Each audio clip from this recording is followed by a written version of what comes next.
Ma'ruf Amin mengomentari pembebasan Peggy Setiawan dalam pra-peradilan kasus Vina. Wapres memastikan bahwa dirinya mendukung proses hukum jika memang ada aspek yang belum tuntas, termasuk dalam menemukan 3 orang yang masuk dalam daftar pencarian orang atau DPO. Lantas Ma'ruf Amin menyoroti ketidaktelitian Polda Jawa Barat dalam penangkapan Peggy Setiawan hingga bisa dibatalkan oleh putusan pra-peradilan. Oleh sebab itu, pihaknya berharap hal seperti ini tidak terjadi lagi di masa mendatang. Diketahui Peggy mengajukan gugatan pra-peradilan atas penetapannya sebagai tersangka oleh Polda Jabar dalam kasus pembunuhan Vina dan Eki yang terjadi di Cirebon pada 2016 silam.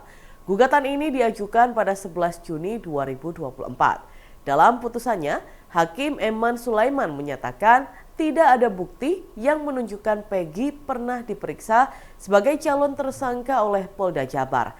Maka menurut Hakim, penetapan tersangka atas pemohon haruslah dinyatakan tidak sah dan batal demi hukum. Pakar psikologi forensik Reza Indragiri pun turut merespon gugurnya status tersangka Peggy Setiawan dalam kasus pembunuhan Vina. Ia menyinggung keterangan saksi kunci bernama AF yang disebut-sebut membuat Peggy terseret dalam kasus ini. Menurut Reza, AF perlu diproses hukum karena diduga telah memberikan kesaksian palsu. Peggy itu kata saya hanya menyimak apa yang disebut oleh Pak Kapolri bahwa itu akan berlanjut. Saya tidak tahu berlanjutnya seperti apa. Ya artinya prosesnya akan dilanjutkan, nggak tahu seperti apa. Saya setuju kalau memang belum tuntas bahwa ada sesuai dengan apa namanya itu bahwa ada tiga orang ya orang yang dicari itu ya DPO itu kalau betul itu ada ya dilanjutkan saja. Kalau ternyata yang PG itu bukan orangnya ya dicari. Jadi dilanjutkan saja, saya kira. Memang ada berarti kekurang telitian dari pihak Polda ketika menangkap Peggy itu, sehingga bisa dipatahkan atau bisa dibatalkan melalui pra-peradilan. Itu saya kira kita harap ke depan tidak terjadi lagi. Jadi kalau menangkap itu betul-betul firm dan memang buktinya cukup. Saya kira itu. Pengadilan Negeri Bandung mengabulkan gugatan pra-peradilan Peggy Setiawan pada Senin 8 Juli 2024. Kondisi tersebut menyisakan pertanyaan terkait nasib Polda Jabar yang diduga salah tangkap dalam kasus Vina. Bahkan Kapolda Jabar dan penyidik terancam dicopot hingga kena sanksi mutasi. Dikutip dari tribunnews.com, hal ini disampaikan oleh kuasa hukum Peggy, Marwan Iswandi. Ia mendesak agar Kapolda Jabar dan Ditreskrimum dicopot dari jabatannya. Hal itu dilakukan sebagai bukti pertanggungjawaban atas kesalahan penetapan Peggy sebagai tersangka kasus Vina. Pernyataan senada juga disampaikan oleh anggota Komisi 3 DPR, Trimedia Panjaitan. Ia meminta agar Polri memberikan sanksi terhadap penyidik Polda Jabar. Namun Trimedia menjelaskan jenis sanksi itu tergantung pada Kapolri Jenderal Listio Sigit. Sementara kriminolog Unisba Nandang Sambas menyebut kekeliruan penyidik Polda dalam penetapan tersangka tidak akan dikenai sanksi. Pasalnya hal tersebut tidak diatur dalam KUHP. Namun Nandang menyebut tidak menutup kemungkinan penyidik tetap akan kena sanksi. Sanksinya adalah dalam bentuk mutasi jabatan. Meski kondisi rumahnya sangat sederhana, Fadli Alberto Hengga mengaku tetap nyaman tinggal di rumah tersebut. Striker Timnas Indonesia U16 di turnamen ASEAN U16 Boy Championship 2024 itu juga mengaku tidak masalah dengan kondisi rumahnya yang berdiri di atas lahan perhutani tersebut.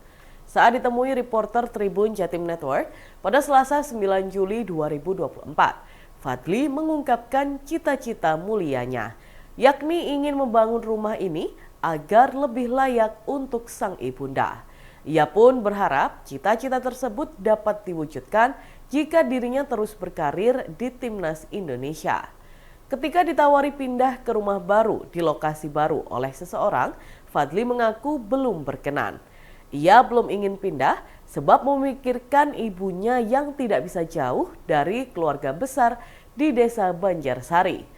Pasalnya Fadli memikirkan bagaimana hidup ibunya jika jauh dari sanak saudara saat ia pergi latihan atau bertanding. Berkaitan dengan itu, remaja kelahiran 2008 ini amat berharap karirnya sebagai pemain sepak bola profesional selalu moncer, juga dapat terus bermain untuk Timnas Indonesia. Diketahui rumah ujung tombak Garuda Muda itu berlokasi di Desa Banjarsari, Kecamatan Trucuk, Kabupaten Bojonegoro, Jawa Timur. Tersusun dari papan kalsiboard beratap asbes dan seng, luas rumah ini hanya 4 x 8 meter persegi. Rumah Fadli Alberto Hengga juga tidak berdiri di atas lahan pribadi, melainkan di atas lahan yang dimiliki oleh Badan Usaha Milik Negara atau BUMN Perhutani. Ruang tamu, kamar tidur, hingga dapur rumah Fadli menyatu tanpa sekat. Fatakun selaku kerabat Fadli mengatakan, Fadli sudah tinggal di rumah itu bertahun-tahun bersama adik dan ibunya. Ia mengungkapkan, Pemdes Banjarsari pernah mengusulkan agar rumah keluarga Fadli mendapatkan bantuan rehabilitasi rumah dari Pemkab Bojonegoro melalui program rumah tidak layak huni. Namun hingga saat ini, usulan bantuan rehabilitasi rumah keluarga Fadli itu masih belum mendapat angin segar, apalagi terrealisasi. Dan Tribuners, berikut kita simak bersama wawancara dengan striker Timnas Indonesia U16 Fadli Alberto Hengga. Mas Alberto, kenapa Mas gak mau Mas pindah Mas? Ya bukan nggak mau, emang kayak kasihan aja kalau seumpama saya ke luar pas waktu ada tanding atau latihan, nanti ibu saya sama siapa gitu. Iya, tapi kan di sana juga sama ibu Mas. Ya kan di sini lebih kayak udah ada keluarga juga yang gitu. Yang lebih tahu juga keadaan ibu saya juga itu. Terus pengennya Mas Alberto ke depan gimana Mas? Mungkin tetap lanjut timnas sampai senior lah. Sampai senior ya. Insiden kecelakaan kembali terjadi di Jalan Perdana Halim Kusuma atau biasa dikenal dengan Jalan Lingkar Sampang atau JLS Kecamatan Kabupaten Sampang, Madura. Kali ini yang mengalami kecelakaan adalah Mitsubishi Expander warna putih Nopol L1079 AAS yang dikendarai oleh Prananto asal Desa Kecamatan Sambikerep, Surabaya. Kendaraan yang dikemudikan pria berusia 51 tahun itu mengalami kecelakaan tunggal hingga nyungsep di area tambak jalan raya setempat pada Selasa 9 Juli 2024. Kasat Lantas Polres Sampang AKP Rukimin melalui salah satu anggota unit Gakum Aibda Farid Arif mengatakan insiden itu bermula saat Mitsubishi Expander melaju dengan kecepatan sedang dari arah barat ke timur. Namun sesampainya di tempat kejadian perkara atau TKP, mobil tersebut tiba-tiba hilang kendali, memanuver ke arah kanan dan oleng ke tambak ikan. Dugaan sementara hal tersebut terjadi karena sopir dalam keadaan mengantuk.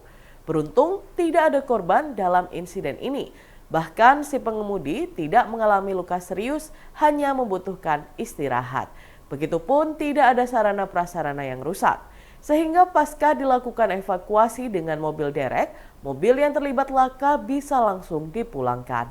Dan Tribuners, berikut kita simak bersama wawancara dengan anggota unit Gakum Satlantas Polres Sampang, Aibda Farid Arif. Jadi pengemudi aja, diduga ngantuk oleng. Identitas dan? Identitas atas nama Prananta. Usia berapa? Usia 51 tahun, alamat Duku Jelindro, Lapangan Barat, Kecamatan Sambikerep, Surabaya. Iya. Israel diduga mulai kehabisan prajuritnya setelah berbulan-bulan berperang dengan kelompok militan Hamas di Palestina. Menteri Pertahanan Israel Yoav Gallant pada Selasa 9 Juli 2024 mengumumkan bahwa tentara Israel atau IDF akan mulai merekrut pria Yahudi ultra-ortodoks. Perekrutan akan dimulai pada Agustus mendatang. Gallen disebut telah melakukan penilaian mengenai masalah ini bersama Kepala Staf Angkatan Darat Herzi Halevi dan pejabat lainnya. Ia lantas menyetujui rekomendasi IDF untuk mengeluarkan rancangan perintah kepada anggota komunitas ultra-ortodoks bulan depan. Dikatakan Gallen, merekrut warga Israel ultra-ortodoks adalah kebutuhan operasional dan masalah sosial yang kompleks. Di sisi lain, aturan wajib militer ini ditentang mati-matian oleh kaum Yahudi ultra-ortodoks. Mereka menyatakan lebih memilih mati daripada menjalani wajib militer. Pasalnya, mereka khawatir wajib militer akan merusak identitas ortodoks mereka. Menjadi tentara IDF dianggap tidak memberikan manfaat apapun untuk pertahanan Israel. Pada Minggu 7 Juli lalu, ribuan penganut Yahudi ultra-ortodoks melakukan aksi protes di Yerusalem. Mereka menentang putusan pengadilan tinggi yang mewajibkan pemuda Haredi menjadi tentara Israel. Unjuk rasa anti wajib militer terbesar dalam 1 dekade ini menyatukan beberapa faksi Haredi. Bahkan mereka turut membawa spanduk yang bernada anti-Zionis. Download Tribun X sekarang, menghadirkan lokal menjadi Indonesia.